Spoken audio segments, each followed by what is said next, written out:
Monsieur, croyez-vous que le péage sur l'autoroute soit justifiable? Oui, parce que ça vaut mieux de ne pas en avoir. Je me suis jamais posé la question. Vraiment jamais? Ah non. Vous trouvez normal de payer 100 francs pour faire 15 km? Pour une petite partie, non, mais pour une grande partie, oui, je trouve que c'est normal. Pour la construction des autoroutes. On paye suffisamment de frais sur l'essence pour se permettre d'avoir des routes convenables sans être obligé d'utiliser une autoroute à péage. Et vous la prenez quand même? Oui, parce que c'est pas moi qui paye.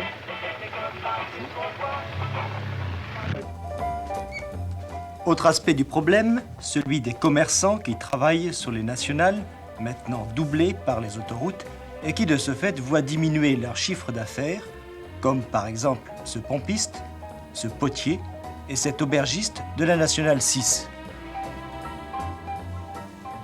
Monsieur, est-ce que l'ouverture de l'autoroute vous a enlevé des clients? Oui, monsieur. Effectivement, ils en ont enlevé. Parce que je vois que depuis que je suis là, depuis cet après-midi, d'habitude, je faisais une quinzaine de clients dans l'après-midi, facilement. J'en ai fait 2 cet après-midi, qui m'ont pris, disons, pour 3 000 francs de super.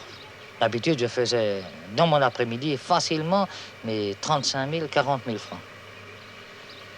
Donc vous êtes contre l'autoroute? Eh bien, c'est-à-dire contre... Qu'est-ce que vous voulez? C'est la circulation qui le demande. Mais enfin, personnellement, ça m'enlève beaucoup de clients. Ça m'enlève surtout beaucoup de pourboires. Parce que, comme on fait son service comme il faut, eh bien, on compte un peu dessus à la fin de la journée, voyez-vous. Il est absolument indéniable que si cette autoroute continue à se progresser comme elle le fait actuellement, qu'on perdra au moins 50% de la clientèle. Seuls des bons clients qui nous connaissent depuis 17 ans viendront nous voir pour voir notre belle Bourgogne. Tout le monde prend l'autoroute le matin, c'est plus rapide, on ne s'arrête plus. Il n'y a plus la circulation qu'il y avait auparavant, ça ne fait pas l'ombre d'un doute, même simplement une bière, un roulement, on n'a plus ce roulement, vous voyez. Et votre chiffre d'affaires a baissé? Ah oui, il faut compter 50% déjà.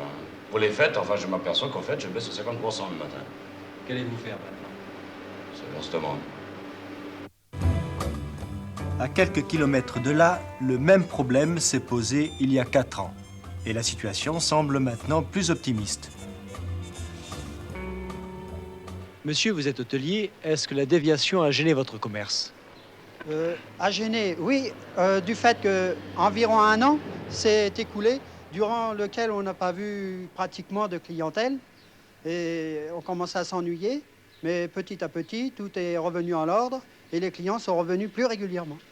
Pourquoi?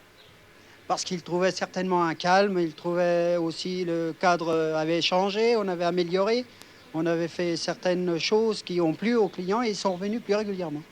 Vous avez fait ces choses parce que vous n'avez plus de clientèle? Parce qu'il y avait moins de clients, il a fallu faire quelque chose pour les ramener. Comment envisagez-vous l'avenir?